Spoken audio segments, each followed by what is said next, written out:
Ning biyen wong biyen ki ya ngerokok ning diimbangi olahraga. Macul ning sawah, ning Tegal, gawe apa-apa dhewe, gawe lincake negor empring. Disisiki dhewe saben dina, diplathoki dhewe, dipaku dhewe, dadi lincak nggo turon dhewe. Heeh.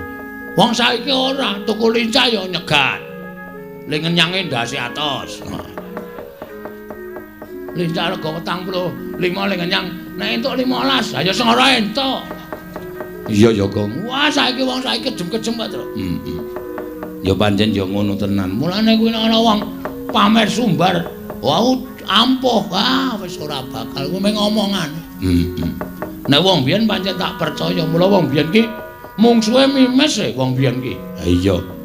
Wis umur 120 jaman londo isih urip. Sik enom. Gelut tenan karo Randra.